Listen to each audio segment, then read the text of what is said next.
Meus queridos irmãos, minhas irmãs, é com muita alegria que cumprimento a todos através de mais essa oportunidade de abrirmos a palavra de Deus através da lição e juntos podermos estudar. Eu gostaria, antes de iniciar, de convidá-los para uma palavra de oração. Santo Deus, muito obrigado por este momento tão agradável de estudarmos a Tua palavra. Capacita-nos, Senhor, com a compreensão necessária, não só para entendermos, mas termos a motivação do Teu Santo Espírito para praticar com as Tuas orientações. Conduza-nos, abençoe-nos, com perdão de nossos pecados, te pedimos agradecidos em nome de Jesus. Amém, Senhor. A lição de hoje, a prova mais convincente. Temos aqui o verso principal de João capítulo 11, versos 51 e 52, que diz o seguinte: Ora, ele não disse isso de si mesmo, mas sendo sumo sacerdote naquele ano, profetizou que Jesus estava para morrer pela nação, e não somente pela nação, mas também para reunir em um só corpo os filhos de Deus que andam dispersos. Na realidade, esse texto bíblico aqui é bastante curioso, porque a prova mais convincente de que Cristo, de fato, quer unir a igreja, quer unir os escolhidos, foi o sucesso dele no Calvário, o êxito no Calvário. Mas com relação a essa menção aqui, de que leva a entender, que aqui está falando de Caifás, ele, aqui é Caifás, teria profetizado a morte de Cristo. Aqui na realidade nós temos uma Bíblia escrita no idioma e traduzido para nós em outro idioma. E no meio dessas traduções e transliterações, tem muita coisa que às vezes fica um pouco confusa. Mas eu gostaria de lembrar que Caifás nunca foi profeta. Ele era, na realidade, como disse aqui o texto bíblico, ele era sumo sacerdote nesse ano. E aqui nós estamos falando da proximidade já da morte de Cristo, que ele estava de fato sacrificando Jesus, profetizando a morte de Jesus, mas no sentido dele tramar a morte de Jesus, junto com a cúpula da liderança judaica, tentando fazer com que Cristo realmente morresse. Agora, é lógico que ele tinha plena consciência das Escrituras Sagradas e principalmente da ocorrência citada em Lucas capítulo 2, versos 34 e 35, aonde apresenta Simeão e Ana. Simeão, um servo de Deus, que se dirigiu ao templo, já idoso, dirigido pelo Espírito Santo, porque sabia que o Messias ia aparecer ali, nos braços de seus pais.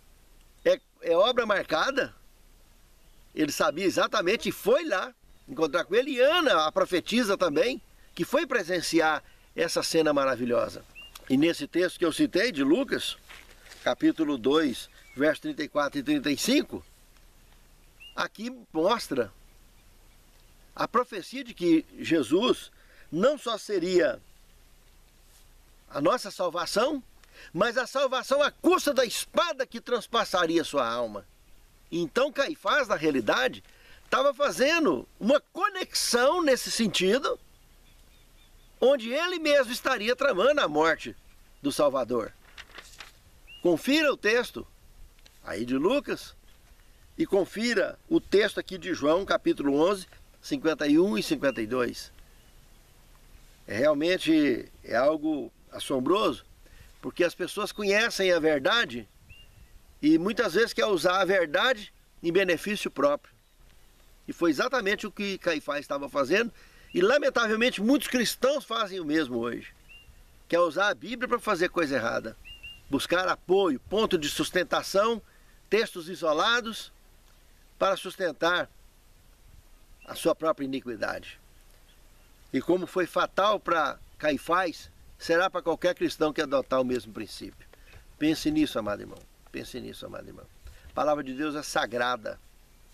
não é para ser usado em benefício próprio, é em benefício salvístico, não só individual, mas comunitário, para a honra e a glória de Deus. Que esse é, de fato, o propósito, a prova mais convincente da unidade, do desejo de Deus, do propósito divino de que a igreja seja unida. O Calvário foi para isso. Para nem Cristo, como disse o próprio texto bíblico aqui, para que os filhos de Deus que andam dispersos poder ser juntados em um só rebanho, um só batismo, um só pastor. Pense nisso, amado irmão. Pense nisso, amado irmão. É muito importante que entendamos o verdadeiro sentido da palavra de Deus para a nossa salvação e de todos aqueles que Deus tem chamado desde a queda de nossos primeiros pais. Sob a cruz de Jesus. Aqui então, dando sequência ao texto de João capítulo 11, 51 e 52, temos um paralelo com Efésios capítulo 1, de 7 a 10. Aqui nos mostra que tanto Simeão, que disse o que disse, insinuado por Caifás, mas não foi Caifás que disse, hein? Foi Simeão. Caifás estava apenas usando isso como gancho para fazer o que ele vinha fazendo. Mas então, o que Simeão disse e o que Paulo disse aqui em Efésios, dá para ver claramente o propósito divino de unificar a igreja sob a cruz de Cristo. É algo muito significativo, muito importante. E jamais poderíamos deixar de citar também Romanos capítulo 6, verso 3 e 4, que nos apresenta que nós temos um Salvador em comum, em cuja a morte e ressurreição nós somos batizados. Isso é fundamental, irmãos. O batismo é fundamental em todo esse processo da unidade cristã. É muito importante o papel do batismo. Pense nisso, que é algo muito, muito sério. Não convém vacilarmos na decisão do batismo. Tanto em batizar como em viver o batismo. E não só o batismo das águas, o batismo do Espírito Santo, o batismo no fogo. Não perdermos de vista esses batismos, que é fundamental no processo de unidade cristã e na nossa jornada rumo ao céu. Pense nisso, amado irmão. Pense nisso, amado irmão. Terceiro tema. Ministério da Reconciliação. Na realidade, a lição nos apresenta 3 metas importantes nesse Ministério da Reconciliação. Plenamente harmonizado com a orientação sagrada. Temos o texto de 2 Coríntios, capítulo 5, de 17 a 21, que daí podemos fundamentar nessas 3 bases. A primeira base é que na igreja, Deus tem o propósito incontestável de reunir o povo de Deus em toda a face da terra. Porque ele vem buscar os que estão reunidos. Lembra da parábola do joio e do trigo? Pois é, ele vem buscar o trigo para levar para o seu celeiro. Então precisamos lembrar disso. Isso é meta divina e deve se tornar meta nossa, darmos sequência ao cumprimento dessa missão. A segunda base, nós temos em João 13:35, sereis meus discípulos se verdadeiramente amardes uns aos outros. Essa unidade precisa de ser consciente e vivida entre nós também.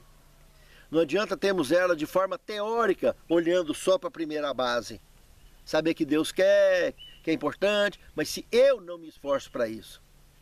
E a única maneira de eu alcançar esse êxito é agregando no meu comportamento, na minha conduta, essa disposição de fazer parte dessa unidade e fazer com que outros também sejam unidos comigo. Eu desejo isso.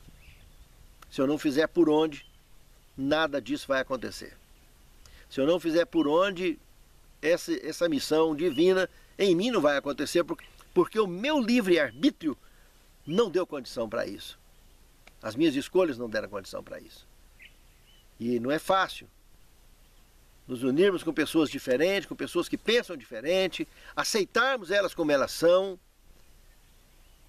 Viver isso na prática é dureza. Mas com a graça de Deus nós venceremos. E faremos com que em nós, a cota que é confiada em nós desse cumprimento missionário, se aconteça, possa acontecer de fato. Pense nisso. É muito importante. E a terceira base desse ministério da reconciliação, que nós podemos entender de 2 Coríntios, capítulo 5, 17 a 21, é que Deus tem o propósito de apresentar para o universo que o plano da redenção é eficaz e absoluto. Por isso, Deus o fez pecado por nós, para que nele fôssemos curados, sarados e salvos. Esse é o ministério da reconciliação, que tem como objetivo o nosso espírito de unidade, para que esse trigo possa realmente estar juntado quando ele chegar, estar unido, unânime, com um propósito idêntico todos, de ser acolhidos pela redenção, pela salvação que Cristo nos oferece desde já. Quarto tema, unidade prática. Na Bíblia Sagrada, se formos em Efésios capítulo 4, verso 25, até o capítulo 5, verso 2, e compararmos esse texto com Colossenses 3, 1 a 17, perceberemos um paralelo fantástico, que nesses textos eles realmente nos motivam a vivermos nossa conversão diária, que é nada mais nada menos do que viver um batismo diário, renovar esses batismos nossos, o batismo na água, lembrar dele e fortalecer aquele fogo do primeiro amor. O batismo no Espírito Santo, que é a conversão, porque temos consciência da obra do Espírito, que é convencer o mundo do pecado, da justiça e do juízo, e não abrirmos mão dessa consciência diariamente, vivermos isso e ensinarmos isso. E o batismo no fogo, o entusiasmo necessário, não só para mostrar a salvação que Cristo nos deu, o que Ele tem feito por nós, o que Ele pode fazer por todos. E assim a missão vai avante. É muito importante, meus amados irmãos, não abrir mão dessa ideia de unidade prática, que a lição nos apresenta, incentivados pela palavra de Deus, que nos motiva realmente a sermos e a vivermos assim. E isso envolve as pessoas, contagia as pessoas, porque o fogo do primeiro amor é fogo, e não devemos abrir mão dele. Está sempre alimentando essa chama para a honra e a glória de Deus. Quinto tema, a unidade em meio à diversidade. No livro de Romanos, no capítulo 14, nós temos a apresentação de um problema relacionado com a alimentação, que deu um desajuste danado dentro da igreja naqueles dias. Mas no capítulo 15 de Romanos, nós encontramos a solução, que foi realmente de não nos agradar a nós mesmos, mas conviver com as pessoas, com as debilidades alheias do próximo, de maneira sensata, sem condenar as pessoas. Porque o que Romanos 14, de 1 a 6, apresenta de problema sobre a alimentação, em si, que estava acontecendo ali naqueles dias, que deixava um por comer carne mais forte, o outro por comer legume mais fraco. Sabe, meus irmãos? Isso, alimentação de forma alguma, jamais foi regra de salvação. É evidente, indiscutível, é incontestável que as nossas escolhas com relação à alimentação, e não só a alimentação, a um viver saudável, nos dá sustento, nos dá condição, nos dá vigor missionário, nos dá vigor de vida, para tudo na vida. Mas nem por isso, isso é ponto de salvação. Na realidade, viver saudável é uma escolha importante para mim e para você. Se eu tenho saúde, eu tenho vigor. Se eu tenho vigor e sou um servo de Deus e ando com Deus, e sou guiado pelo Espírito Santo, eu terei outra disposição, outra estrutura para cumprir com a minha missão, para cumprir com o chamado de Deus. Pense nisso, amado irmão. Pense nisso, amado irmão. Por outro lado, não é porque eu tenho tanto vigor, tenho tanta saúde, tenho tanta disposição, que eu vou usar como base a minha alimentação, as minhas escolhas, para condenar aquele que não consegue fazer isso ou que não tem esse tipo de escolha, mas que está junto conosco também. Afinal de contas, dentro da igreja é uma UTI E nessa UTI, tem quem está melhor, quem está pior. Com quem está melhor, nós seremos ajudados. Com quem está pior, nós ajudaremos. Mas não é condenando, não é maltratando, não é pisando. Como infelizmente os que estão contaminados com a doença do fanatismo, independente das escolhas que têm, pelos propósitos que têm, os fanáticos, eles pisam as pessoas. Eles querem maltratar as pessoas usando eles como referência. Não, eu sou referência, tá vendo aqui, ó? Eu tô bem. Você tá ruim porque você não tem boa escolha. Então isso não deve ser feito, porque isso desanima, isso apaga a chaminha da fé que já está pequenininha. Por isso que o Paulo chama aqui de fraco. Entende, irmãos? Os fracos na fé, nós temos que motivá-los a se tornarem fortes na fé. Como eu e você somos. Mas jamais condená-los. Porque senão qual está sendo a nossa meta? Como auxiliares do médico dos médicos, dentro dessa grande UTI, a igreja. É a UTI desse grande hospital do planeta Terra, onde estão os doentes pelo pecado, os mortais. Precisamos realmente olhar para o nosso semelhante e jamais desejar para ele ou fazer com ele aquilo que não desejamos para nós mesmos. E não perdermos de mente esse propósito que Deus quer salvá-lo também. Como salva a mim e a você, quer salvar a ele também. Alimentação, opções de viver uma vida saudável, não é condição de salvação. Mas é resultado de quem está salvo, de quem escolheu a salvação. Mas infelizmente algumas pessoas estão tão doentes que não conseguem, por um motivo ou por outro, viver essas escolhas. E está na luta. E é por isso que ele está na UTI. Para encontrar força em Cristo, para conseguir seguir essa dieta, seguir essa receita. E não é pisando ou condenando ou maltratando que nós vamos conseguir fazer com que eles melhorem. Mas é amando, como a lição aqui nos apresentou. Se verdadeira amardes uns aos outros, estareis seguros e firmes que realmente são meus apóstolos, são meus discípulos. Pense nisso, amado irmão. Pense nisso, amado irmão. Sexto tema, unidade na missão. Curioso, né? Estava já próximo da morte de Cristo, no Evangelho de Lucas, capítulo 22, verso 24, o Calvário já pertinho. Temos aqui, nesse texto, uma citação de que uma contenda surgiu entre os discípulos, entre os apóstolos, de qual seria o maior no reino de Deus. E lá em Atos dos Apóstolos, no capítulo 1, verso 14, capítulo 2, verso 1 e 46, nós vimos que lá eles realmente aprenderam a lição que perto do Calvário eles não tinham aprendido ainda. Logo após a ascensão, o que Atos aqui nos revela, que eles estavam unânimes em oração, aguardando o cumprimento da promessa divina. Nós também aguardamos o cumprimento da promessa divina, irmãos, da volta de Cristo, a maior palavra, a maior profecia, a maior doutrina bíblica, o maior fator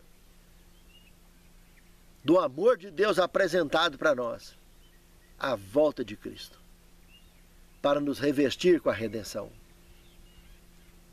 para levar os seus ao celeiro, o trigo para o celeiro. Sabe, irmãos, a unidade na missão é um fato incontestável e indiscutível do propósito divino, do plano da redenção. Mas eu e você precisamos de viver isso, de proporcionar isso para o mundo ao nosso redor. Porque se nós não fizermos da nossa parte, continuarmos deixando o eu governar a nossa vida, estaremos perdidos, com certeza absoluta. Por isso que Jesus ensinou que quem quiser vir após mim, nega a si próprio, toma a sua cruz e siga-me.